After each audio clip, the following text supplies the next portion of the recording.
Est-ce que la France doit s'engager dans la guerre contre le Hamas comme elle s'est engagée dans la guerre contre Daesh ou contre Al-Qaïda? Non, ces propos sont absolument incompréhensibles. Et tous les spécialistes de la région vous disent que si vous analysez ce qui est en train de se passer comme un phénomène qui serait exactement assimilable à Daesh ou Al-Qaïda, vous vous trompez. C'est-à-dire que si on n'inscrit pas ces actes de terreur dans une histoire régionale très particulière, qui est l'histoire de la colonisation d'un peuple par un autre, si on ne fait pas cet effort intellectuel, eh bien on se trompe. Donc vous, pour le coup, vous mettez pas un signe égal entre Daesh, Al-Qaïda et le Hamas? Non. Donc là, on a un discours d'Aymeric Caron qui est absolument juste, alors qu'on aime ou qu'on n'aime pas le mec, parce que ses idéologies gauchistes, écologistes, antispécistes, etc., on a le droit de les trouver à gerber, mais il faut différencier le discours, l'acte, de la personne, selon moi. Et donc là, ce qu'il dit là-dedans est absolument juste. Le Hamas, ils ont commis un acte terroriste, et encore, même là on peut débattre, parce que c'est comme tout, les terroristes sont les résistants d'un certain groupe. Eux, ils vont se dire, c'est comme les méchants et gentils dans une guerre. Toi, quand t'es dans le camp, tu vas te dire gentil, tu vas pas dire, nous on est les méchants et on va combattre les gentils. Pour nous, les Allemands, c'était les méchants, nous on était les gentils, et si, par exemple, l'Allemagne nazie avait gagné, le futur alternatif, dans les livres d'histoire, on dirait pas l'Allemagne méchante a gagné. Tout est une question de point de vue, donc c'est pareil, terrorisme et résistance, c'est exactement la même chose. Donc c'est pour ça, faut arrêter de chialer sur les termes quand on dit, oh là là, vous appelez ça des résistants et pas des terroristes. C'est bon, on a compris. En tout cas, il y a des actes terroristes. Tu peux dire que les gens sont des résistants ou des terroristes, après il y a des actes. Donc le Hamas, ils sont résistants pour certains, terroristes pour d'autres, ils sont résistants pour les Palestiniens et pour tout le peuple arabo-musulman, et ils sont terroristes pour tous les autres. Après, il y a bien sûr des gens neutres. Mais en termes d'actes, le Hamas a fait des actes terroristes. Parce que là, on va pas dans la simple guerre, dans le simple bombardement, ils ont décapité des gosses, violé des femmes devant les parents, etc. Enfin, ils ont fait des choses atroces, des actes terroristes, c'est pas des actes de guerre. Donc voilà, Aymeric Caron, il dit des actes de terreur, c'est ça, c'est ce que ça veut dire. Et c'est très intéressant parce que il dit qu'effectivement, le Hamas n'est pas à mettre à égalité avec Al-Qaïda ou Daesh. Et c'est totalement normal. Il parle bien de dire que c'est dans un contexte de colonisation. Parce qu'effectivement, le Hamas n'existait pas avant le problème israélo-palestinien. Et le Hamas a existé à cause de ça. Qu'il soit antisémite et tout, alors ça, certainement, en tout cas, ce qui est sûr, c'est que leur idéologie, ils veulent détruire, apparemment, les Juifs de la Terre, et ça c'est condamnable. Mais ils sont apparus aussi, et avant tout, pour récupérer le contrôle de cette terre, qui appartenait aux Palestiniens. Donc, c'est bien dans ce contexte que le Hamas a été créé, qu'il existe. C'est pour repousser l'envahisseur, selon leur point de vue, et qui est aussi mon point de vue. Pour moi, clairement, il y a une histoire de colonisation là-dedans. Alors nous, on est les premiers, les Français, à s'auto-flageller pour dire « Oh là là, on était des méchants colons !»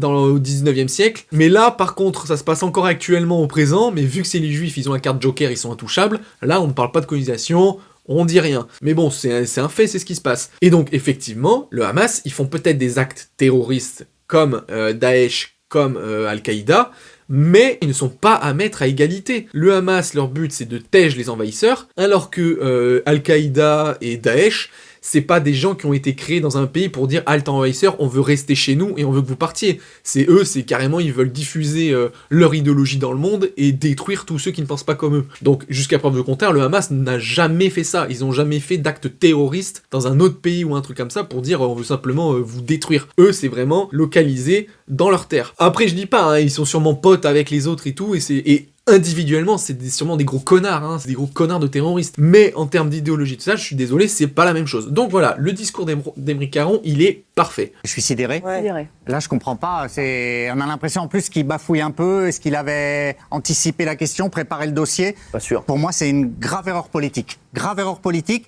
et une faute morale. Bah oui. Incompréhensible. Incompréhensible. Ça, Comment on peut dire ça? Bon, alors réponse de merde, évidemment, c'est très facile à démonter. Déjà, il dit erreur politique, absolument pas, étant donné que Aymeric Caron fait partie des Insoumis. Et l'extrême gauche, c'est le seul parti qui n'a pas applaudi le fait qu'il faille soutenir inconditionnellement Israël, etc.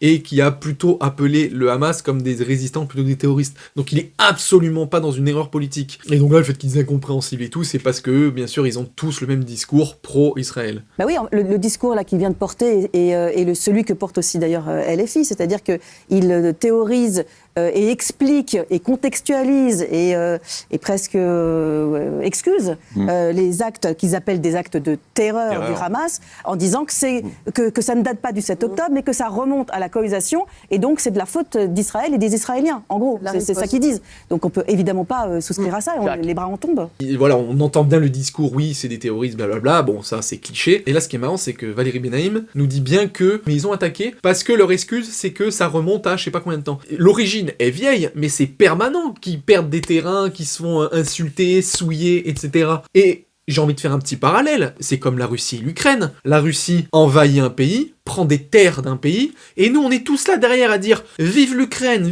libre, c'est le pays de l'Ukraine, il faut pas, comme on dit, c'est la souveraineté des pays, on peut pas violer un territoire, il faut défendre, il faut reprendre les terres, méchants russes et tout. Par contre là, les Israéliens qui font ça depuis des années, et encore aujourd'hui dans le présent, qui prennent des terres palestiniennes, là, il y a aucun discours là-dessus. Donc à un moment donné, c'est marrant de donner des leçons, mais faut être cohérent, quoi, parce que 2 poids 2 mesures, on l'a assez vu dans l'histoire. Là, il s'agirait de grandir, en fait, et d'être honnête avec soi-même. Donc avoir des discours comme ça, c'est inaudible. Il hésite à placer le Hamas sur le même rang que Daesh et que les autres groupes terroristes, ce qui pour moi est la base. Pour moi, c'est la base. On doit commencer par dire que le Hamas, c'est l'équivalent de Daesh, et ça n'empêche pas ensuite de pouvoir prendre la défense du mouvement palestinien, mais ce sont 2 choses déconnectées, comme on l'a déjà dit.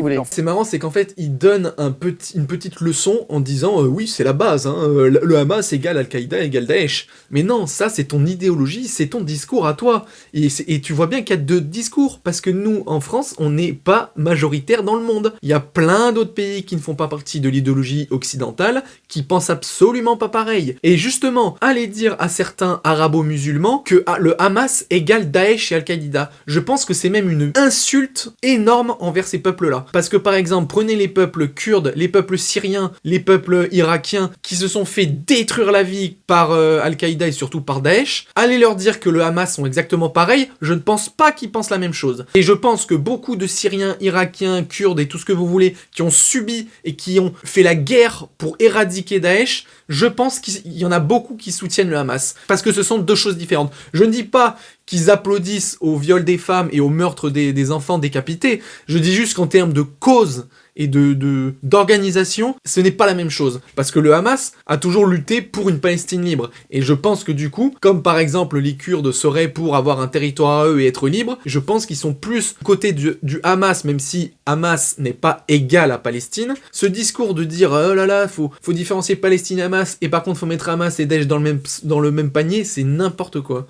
Non, mais sortie de route, Aymeric Caron à 7h45 sur France 2 en direct, de manière totalement décomplexée. Mais comme l'a dit Valérie, voilà, il n'est pas le seul. Enfin, il y a des frondeurs, heureusement, à LFI, mais voilà, il y en a quand même qui s'enferment là-dedans. C'est incroyable. Et après, je me dis, Aymeric Caron, quand même, l'écolo, antispéciste, qui nous parle tout le temps d'écologie, de ce qu'il faut faire et tout ça. En fait, on comprend pourquoi l'écologie est dans un mur aussi en France, parce qu'en fait, quand on a autant de mal à diagnostiquer, à dire la vérité sur le monde... Donc là, voilà, apparemment, on a Dieu qui vient de parler, et qui a en fait le discours parfait et la vérité sortie de route. Donc ça veut dire qu'il y a une route idéologique avec la vérité, le bien, le paradis, enfin vous mettez toutes les choses positives, et après, il y a Aymeric Caron, hop, qui fait une sortie de route et qui dit de la merde. Elle démontre, en disant ça, qu'en France, qui est censée être une démocratie, avec plusieurs idées, des débats, des pour, des contre, des gens qui ne pensent pas pareil, et ben là, elle est en train de dire que si, on vit dans une dictature, parce que la France, apparemment, il y a une seule route, et que Aymeric Caron, qui pense pas comme la route,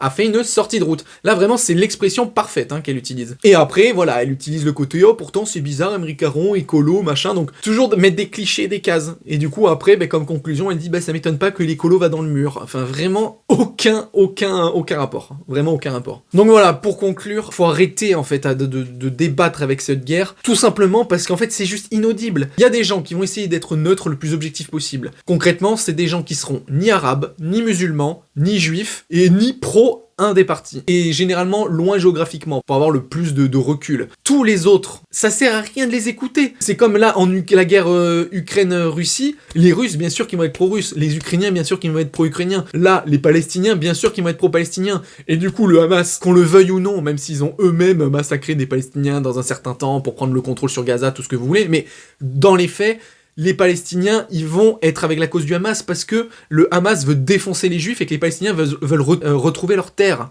Donc c'est normal que indirectement, ils soutiendront le Hamas. En tout cas, ils le condamneront pas. Et donc pour les Juifs qui se font défoncer sur ce coup-là, c'est normal qu'ils soient anti-Hamas. Ils diront pas anti-palestiniens, mais ils sont en train de bouffer leur territoire. Donc déjà, eux ne peuvent pas argumenter. Ensuite, tous les gens arabo-musulmans, c'est pareil, ça sert à rien de dialoguer avec eux. Ils auront tous le même discours, à dire oui, vive la Palestine, machin, oui, le Hamas...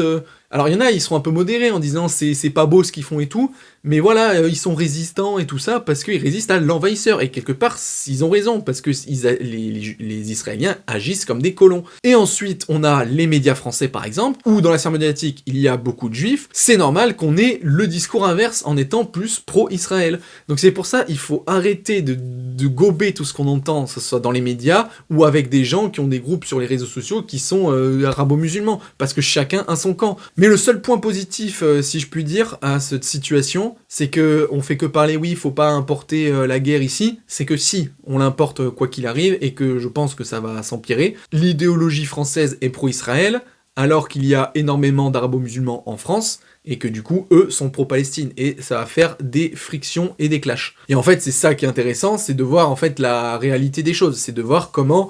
en fait, notre peuple n'est pas uni. On essaie de dire oui, allez, le vivre ensemble, etc. Et justement, grâce, entre guillemets, à ce conflit, on voit bien que dans notre société, on n'est plus du tout un peuple uni, et qu'en fait, l'immigration a foutu la merde. Un peuple qui n'est plus uni, c'est... Pour moi, c'est plus un peuple, c'est comme, justement, comme ce qu'ont fait les colons en Afrique, c'est-à-dire mettre une frontière, mais à l'intérieur, il y a des genres de peuples différents qui ne s'entendent pas, ou qui se comprennent pas, ou qui n'ont pas les mêmes idéologies. Et je suis désolé, mais si vous voulez une harmonie dans un pays, c'est pas comme ça que ça marche, hein.